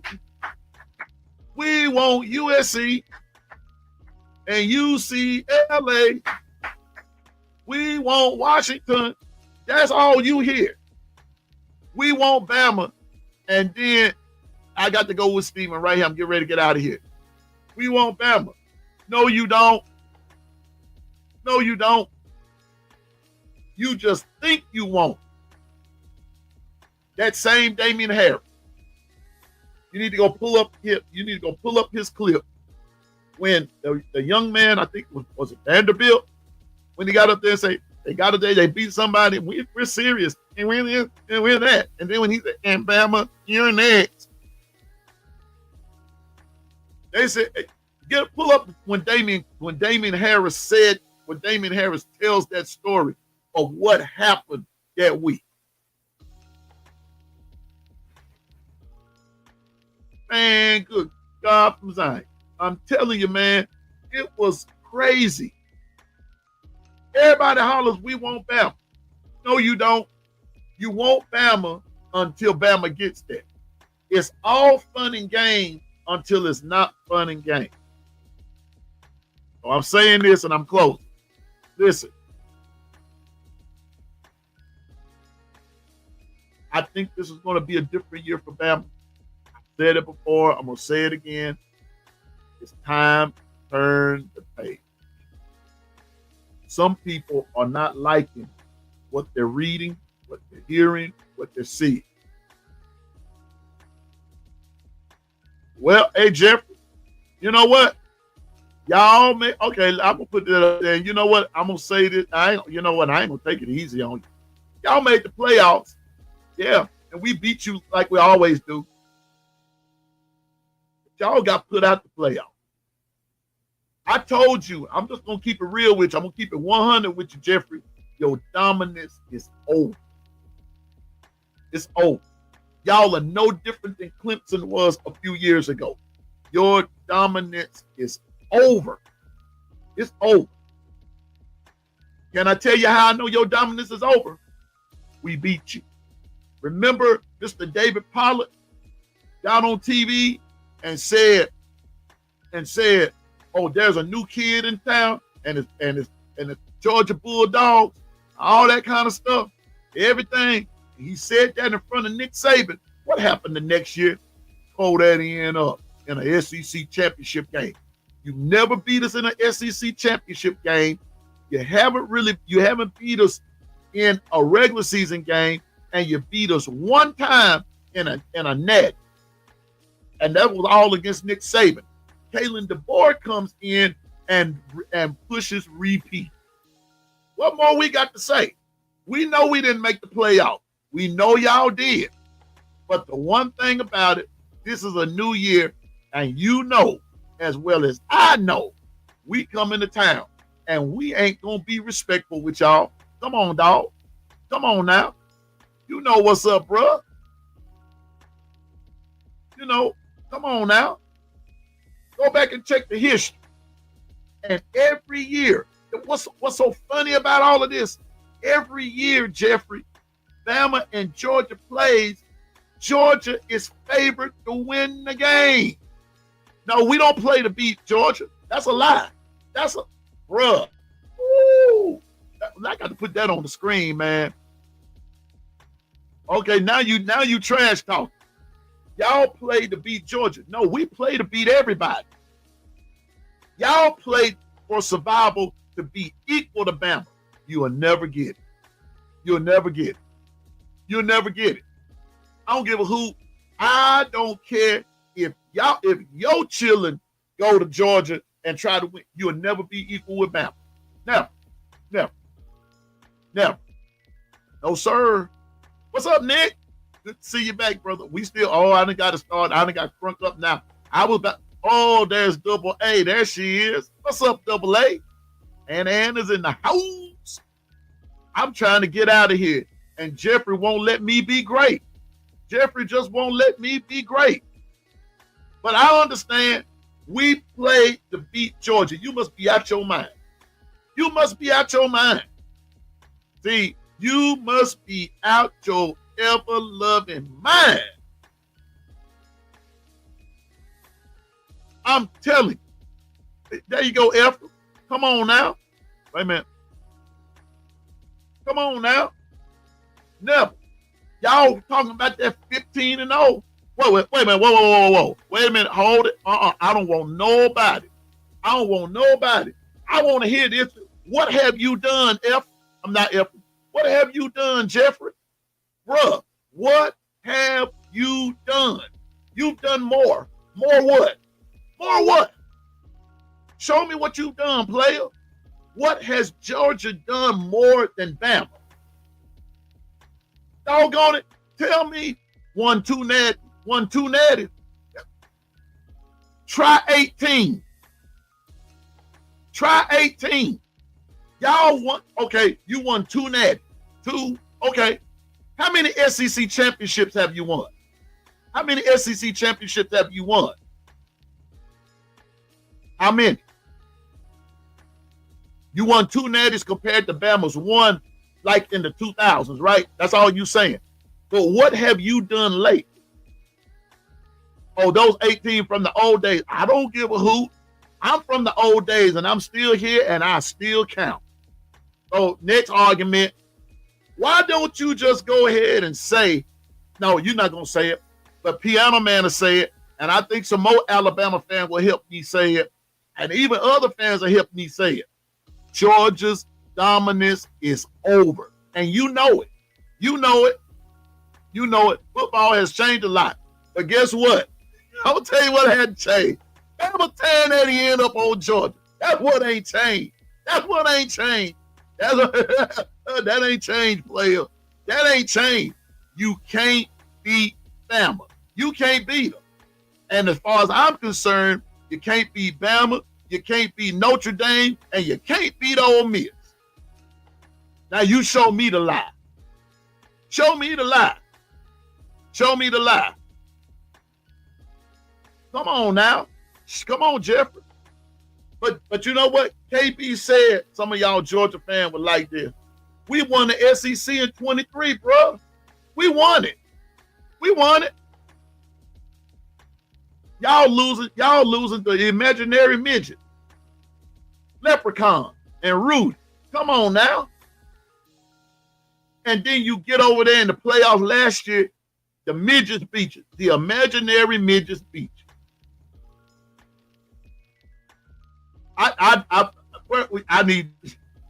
We won it last year. You won what last year?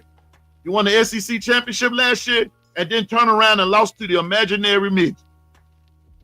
That's what you did. That's what you did. So here's the kick. You know what? I ain't even going there. Last year, but what are you going to do this year?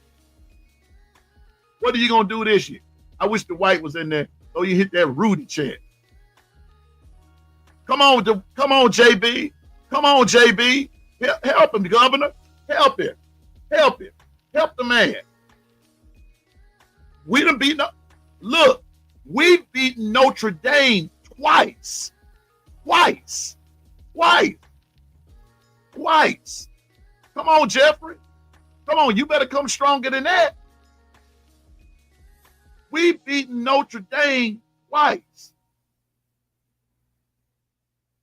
Man, you better come stronger than that. Tell them, wait a minute, here we go. Come on, Jeffrey. What happened when we played Notre Dame in the championship game? How come we could beat them and y'all couldn't even beat them in a playoff? It doesn't matter. 5-2, it doesn't matter. It doesn't matter, big dog. It doesn't matter. It doesn't matter. Come on, I'm trying to find it. I don't care about that 5-2. Notre Dame has a 5-2 versus Bama. I think you better go back and check that.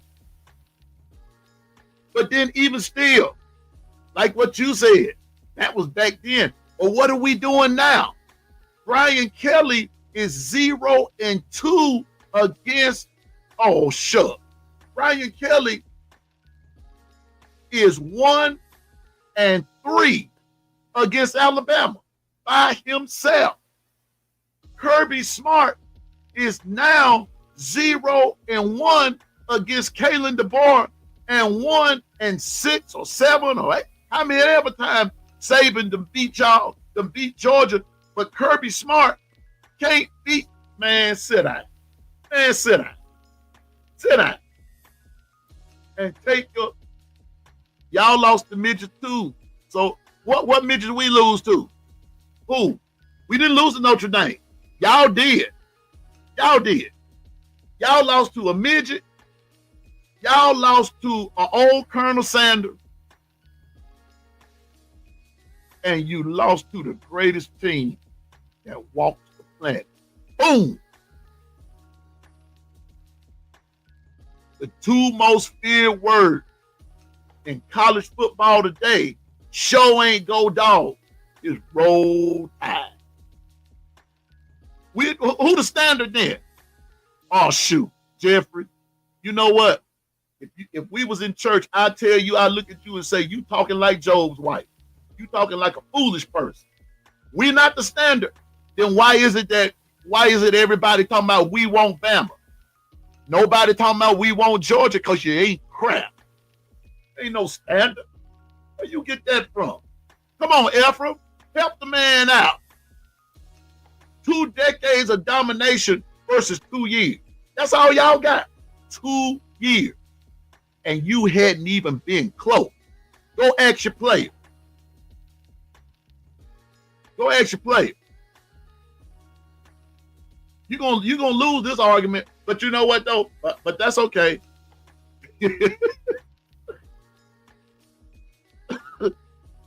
Dang, if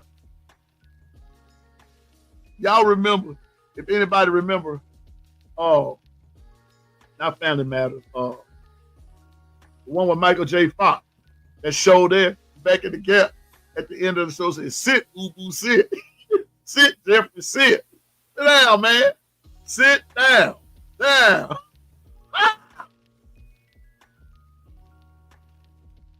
You think the best team is Alabama? They aren't. I don't think UJ is the best team. I think Ohio State is. Okay, man, look at him. Jeffrey, I'm finna tell you something. I'm gonna put it to you like this. I'm just gonna say this. I'm gonna get ready to end this show so I can get out of here. I got something I gotta go do. I'm with you, JP. Go get some help, man. Look at him. Look at him. Ohio State had the best team that money could buy. They had the best team that money could buy. And they didn't even make it no secret, player. They didn't make it no secret. They, man, now you're reaching. Now he reaching everybody. He reaching now. What does an elephant have to do? It don't make no difference. See, AA, the best team and the best pro. Georgia has neither. Not even the best program. The best program starts with consistency. Consistency, Jeffrey. Consistency. Y'all, okay, Jeff, since you want to talk about the past, leave those two natties out from 2000. When was the last time Georgia even was relevant in a natties conversation? I'll tell you when, 1980. 1980. You all went 45 years between championships. Bama won so. Man, I ain't got time to argue with you. Come on, Jeffrey. But you know what though? But I'm all that aside. Good friendly argument, good friendly debate, good friendly. I'm gonna put it to you like this. See you on September 27th. We'll see you then. And you know what? I want y'all to have a blackout game. I want you to have it. Talk your talk, player. I'm going to let you talk. As a matter of fact, I want Jeffrey on the show every day. But when Alabama get through disrespecting y'all this time, I still want you to come back. And I still want you to talk your smack. I want you to talk. Come back, player. Come back. See, I need Bama Nick on here now talking about them imaginary midgets y'all lost to. We don't lose to them midgets like that. We don't do that.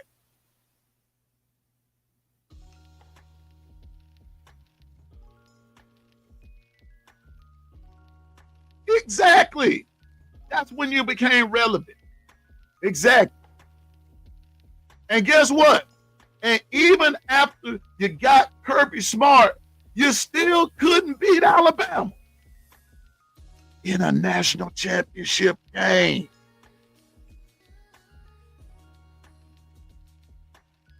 Here we go. And y'all 0-1 against the midgets. Y'all 0-1 against the midget. Jeffrey lost to a midget. Jeffrey lost to the midget. Y'all lost to the midget. The imaginary midget. Y'all lost to them Lucky Charms. They magically kicked y'all behind. They did it. Oh, Watch this. Hey, y'all can't stand February 26th, can you? 5-2 is worse. I thought 0-1 was worse. You couldn't beat the midget. You couldn't beat the midget. You can't beat the Tide, and you couldn't beat the imaginary Lucky Charms leprechaun. You couldn't beat. But September 20, but I'm with Steven now. All these Georgia folks, and if by chance, but your chance is slim, if by chance, and you know what, I'm trying to get it to where I want it right there. You see that, Jeff? See that? See that? Your chances of beating us is about like that. Your chances of beating them like that. You beat who in 21? Who you beating 21? Who you beating 21? Act like we ain't never beat Bama a day in our life. You ain't beat them in mine. You ain't beat them in mine. You beat us one time. We beat y'all every time we play. And look at him. Look at him. Look at him. Okay. I'm with B Sharp. B Sharp said something the other night on his program. Don't tell me that players don't matter. Don't tell me players don't matter. I'm put it to you like this. J-Mo was killing y'all until he went down. We had no backups. Mechie was down. Oh, what happened in the SEC playoff? We smothered y'all, and y'all had a defense that was supposed to be lights out. The only reason that you beat us, Jeffrey, is because the only reason you beat us was in a natty game. You didn't beat us. We destroyed you in that in that SEC championship. We tore y'all up, and we ran through the heart of your defense with Jalen Carter.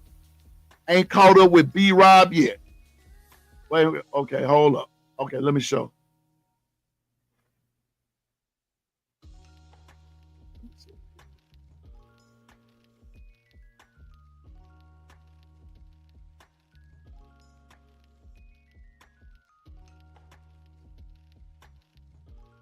Man. Okay. This one? That the one?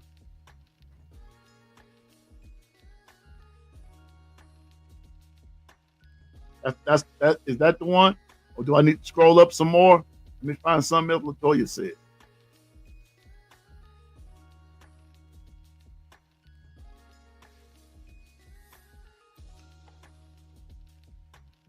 Okay.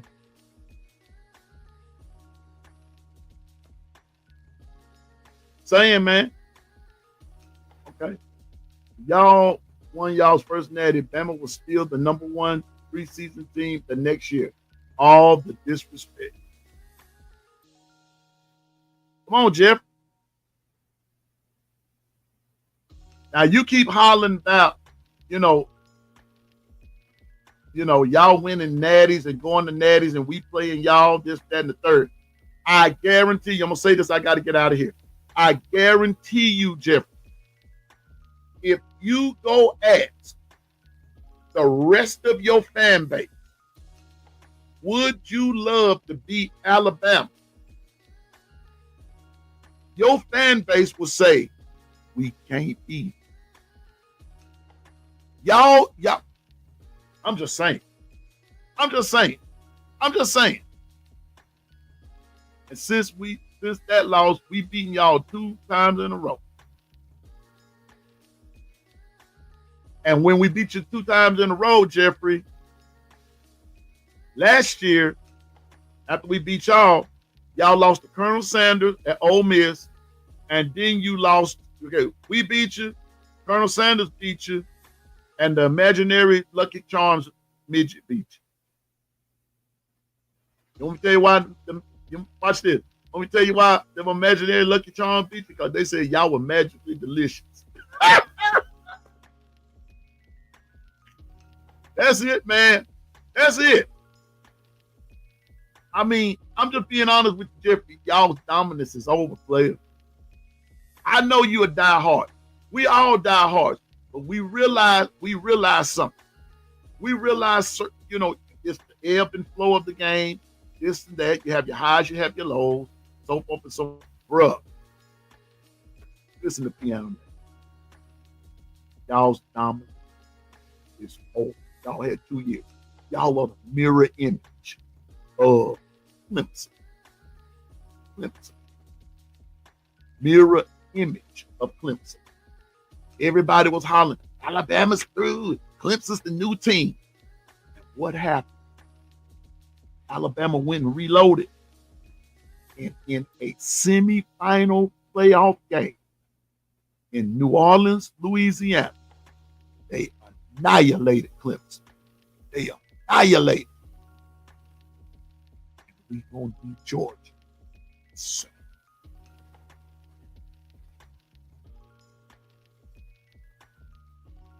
saying. I'm just saying. I got that confidence. I got that confidence. I don't need the F.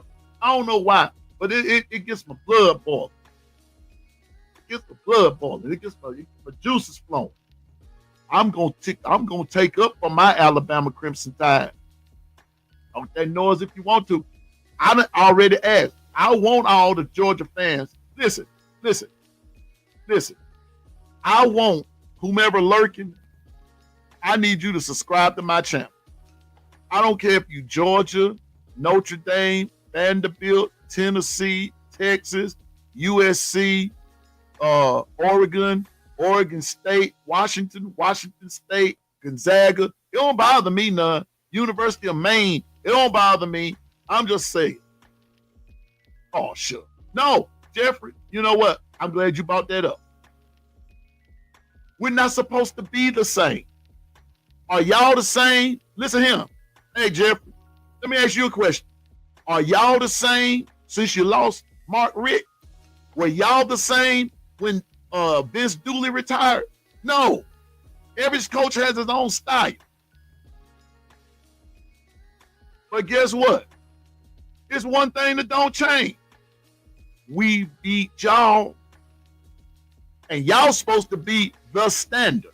So how in the world is the standard losing to a supposed substandard school? Because we're the best program, Jeffrey. Y'all just worry about being a good team. We worry about being a good program. And that's what sets the standard. Just saying. But listen, I need all Bama, non-Bama likers. I need all lurkers. Look at him. I need all lurkers. I need all saints, ain'ts, and friends. I need deacons and preachers, ministers of music, rappers and ghostwriters and rappers. I want some wannabe ghostwriters and wannabe rappers. I want folks who can't talk plain. I want folks that like me. I want folks that don't like me so much to subscribe to my channel. I don't care who you are. I am 28 subscribers away from 200. I know you like him. But a lot of people love to hate Saban. But he's wise he's wise beyond his years. Tell him. Yeah, he's definitely the GOAT. We've been telling you that. Kirby will never match that. I'm going to go on and tell you. Kirby will never match that. Never. That ain't going to happen for Kirby. Kirby will never match that. Football has changed. But listen, I want all these folks that, I'm 28 people away from 200. I'm thankful for the 172 that I have and everything. Kirby won't get it. It's not in you. It's not in you, Jeffrey. It's not gonna happen, bro. It's not gonna happen. Kirby. Look, I'm gonna show that. I'm gonna help you out. You and Clemson, y'all in the same boat. Y'all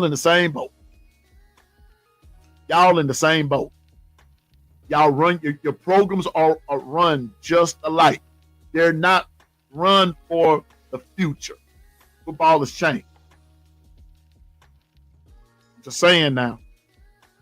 Kirby just needs 4 more. First of all, you got to stop losing the midget. Uh-oh, Kangaroo Black. All right. Kirby needs 5 more. Kirby needs 5. Remember, Nick got one at LSU also. Hello. I'm just saying now. Yeah. Oh, Steve. I plan on being here a while. But I don't give a hoot. I don't think Georgia got 4 championships in them. You know. Leave it at 5, Kangaroo Black.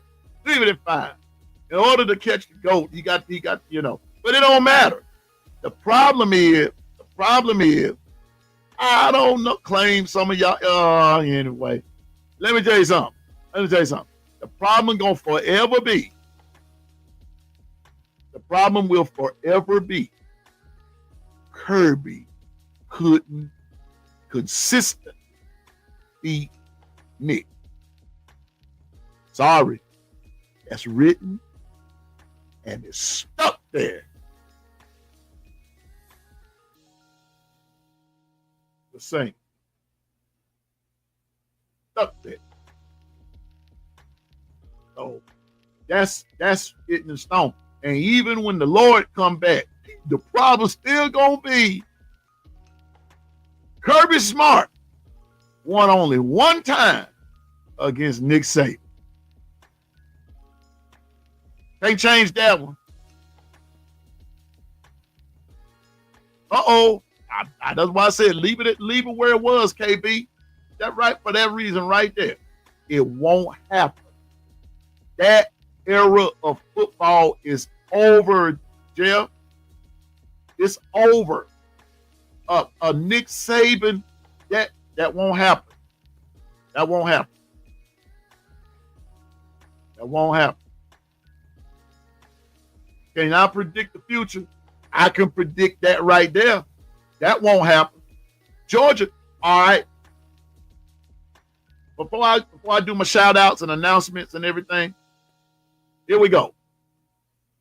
I've already asked, I need 22 for 200, my 200 subscribers. Please like and share my channel and subscribe to my channel. All likers, all lackers, lurkers, ghost riders, and all that kind of stuff. Please, subscribe to my channel.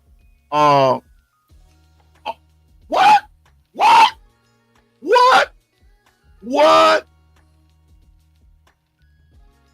Y'all?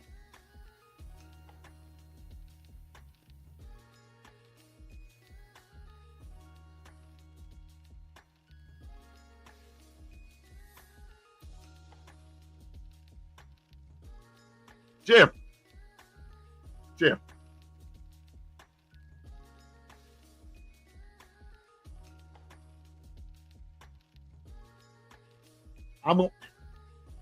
You know what? Wait a minute. Hold. I want to do something.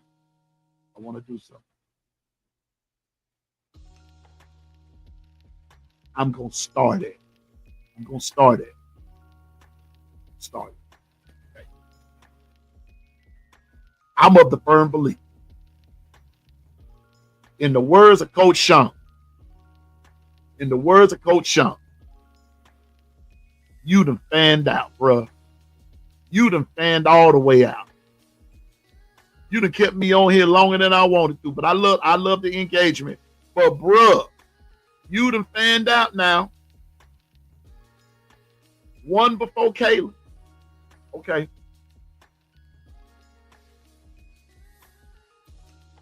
Bruh, he's okay. I got to go to what Kangaroo Black said. Man, my goodness gracious. He's 0-1 against the board.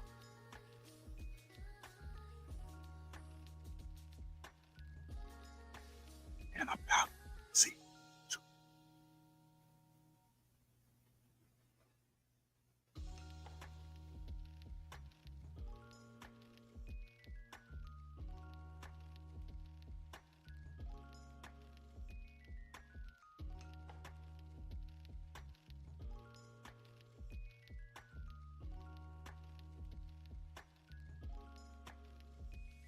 Let's see the record in the next 4 years, bud. Kalen's first year. Kalen beat you last year. You can't judge Kalen right now in year 2. I'm not judging it. He's 1-0 against Kirby. He's 1-0. Wait a minute. He's 1-0 against Kirby. He's 1-0 against Brian Kelly. He's 1-0. Let me see. He's 1-0 against Kirby. He's 1. Oh. Let me.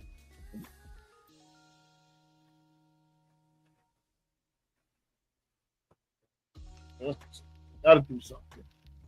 Boy, cut off.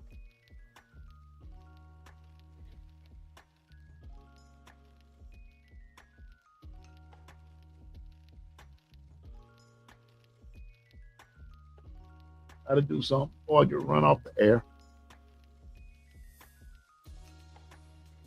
He's 1-0 against Kirby. He's 1-0. 1-0 against Kirby. He's 1-0 against Kirby. He's 1-0 against that team from Wisconsin. He's 1-0 against the guy out there in Missouri. He's 1-0 against the guy at South Carolina. He's 1-0 against the guy at LSU, and he's 1-0 against Mr. Prostitute. Now you tell me what's the problem. He's 1-0. Yeah, here we go. I just went by my little schedule there over there. He's 3-0 against Dan Lanning, 2-0 against Sark, 1-0 against Brian Kelly, and 1-0 against Kirby. What else do you need, Jeffrey? And watch this. And Kirby is 0-1 against the board now, and about to be 0-2. We're gonna beat y'all again. Bama gonna beat you again. I am so very confident that Bama gonna beat you again in Athens.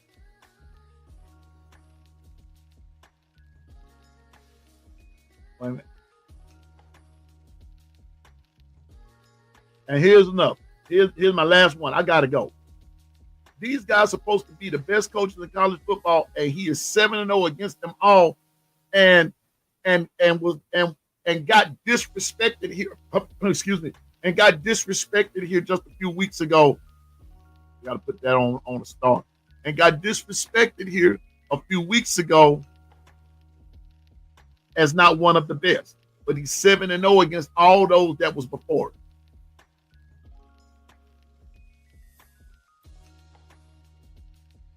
I'm serious. I just wanted to look at Alabama's schedule. Kangaroo Black brought up the whole comprehensive thing, encompassed it all. He's undefeated. What are you talking about, Jeffrey?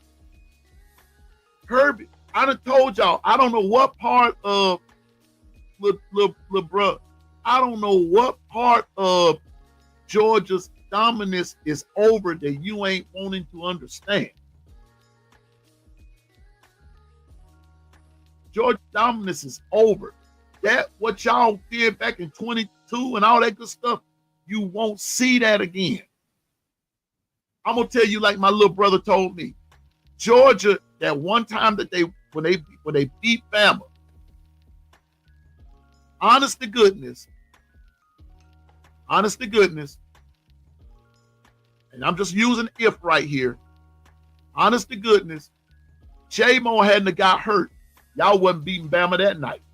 Now, you may have would have won it the next year when y'all went 15-0 and you played TCU, but there was one problem. And you know this. When, what's his name? Marvin Harrison Jr. went down in that game, which you should have got called for targeting, and the guy got kicked out. Ohio State would have beat y'all. and y'all know it. Then the next thing is that y'all breathed a sigh of relief when the playoff committee didn't let Alabama in. Y'all already knew what the business was gonna be. Y'all knew it. Y'all knew it. Oh no, we can't do that. We can't beat them. And that's what you still holler. This year's gonna be a different year, bro. The disrespect, we gonna disrespect y'all. And you'll stop this foolishness talk about all Bama does is live to play for Georgia. Bro, that can't be true. Because we were 4-0 when we met y'all last year. So we didn't live to just beat y'all. Y'all were living just to survive. Just saying. I like talking to the Georgia fans. I'm waiting on Tennessee. I'm waiting on whoever else. You know, it's good, respectable debate. But don't get crazy, man. Okay? I'm telling you now. I'm letting you know. I'm putting you on high alert right now. Kirby Smart is not going to do what you think he's going to do. Not going to happen. So with that being said, don't forget to like, share, subscribe here at the Long Run with Piano Man. I thank everybody for those that are subscribed to the channel. I'm thankful for you. And look here, I'm gonna tell you like this. I'm thank you. Let's see, JB. JB. Let me be great, man. Watch this. Wait a minute, JB. Hold up. You know when a program is struggling when you only can talk about them for 4 years on. And not only works in football and sport, that works in everything. Okay? When somebody's struggling. I mean, struggling to be relevant. Struggling. And then the sports writers are giving you all the pub and you still can't make it be true. Here we go. So I'm just saying, hey, Georgia, let's come on. We ready for you. We gonna be ready. Gonna be ready for you. Don't forget to subscribe to the channel. Not only mine, but all my brothers, all my sisters. Subscribe to their channel. They're bringing good content. KB, B Sharp, Coach Shawna, just my humble opinion. Tez, even though he Auburn, I don't hold against him. Tez has good content. Coach Carl, Coach Al, Jonathan Lewis, all those other, Ty Hayes, many others. Subscribe to their channel and just support these guys. And don't forget, Kangaroo Black comes on tonight at 6:45. 6:45, yes, 6:45. Kangaroo, you might want to correct me on that. Make sure. Jeffrey, I got to throw this up there, bro. Now I'm gonna say this, Jeffrey. I love this though, Jeffrey. You're welcome to the cookout. But Jeffrey, bring some. Look him. You come to the cookout, Jeffrey. I'm gonna need you to bring a knee-high peach drink, bro. I need you to bring. Hey, and Jeffrey, bring some goat meat while you're at it. Okay, bring a little goat meat with you there. That's right. Bring a little goat meat with you. We gonna be all right. But don't forget to that on Kangaroo Black comes on tonight at 6:45. I think B Sharp comes on tonight. I'm not quite sure. He hadn't quite said anything about it, but be on the lookout for all these guys. B Sharp, Kangaroo Black, and then don't forget, Friday night at 7 p.m. 8 p.m. Eastern, 7 p.m. Central. And everybody to the west of me, you know what time it is for you. KB, Piano Man, keeping it a buck on Friday night. And we're going to be on Friday nights. Ain't no telling what we going to talk about. But whatever it is, it's going to be lit. It's going to be fire. And I'm going to tell you this. I'm hoping that everybody will come and support us. Have a good time. Friendly debate like we're doing here. And I'll shout out to all podcasters, to all content creators.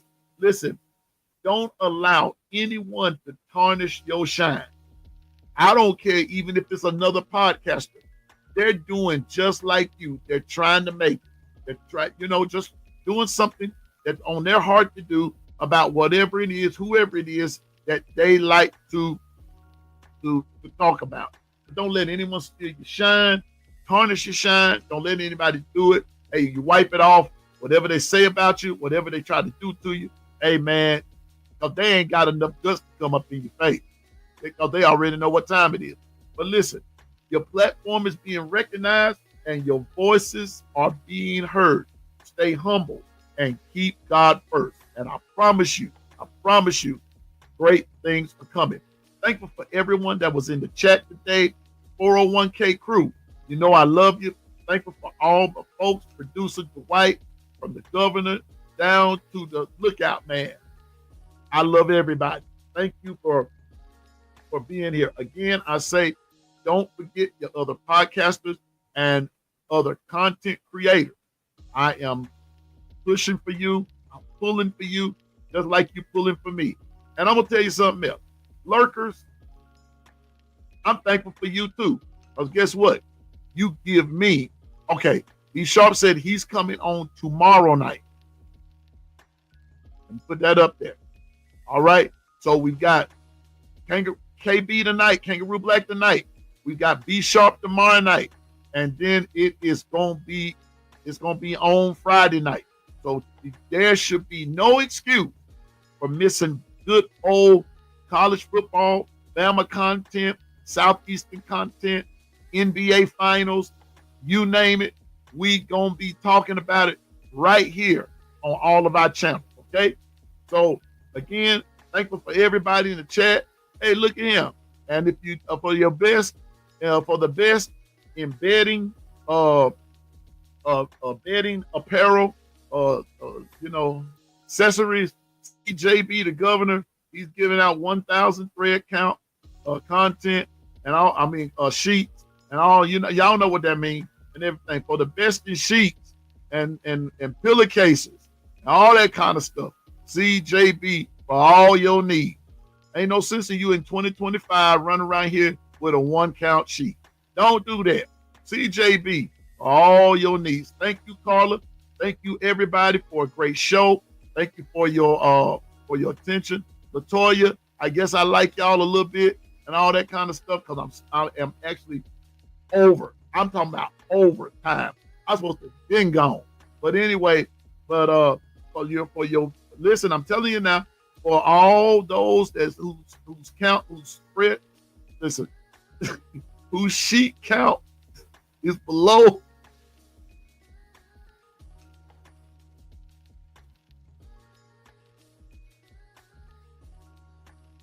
I'm sorry, y'all.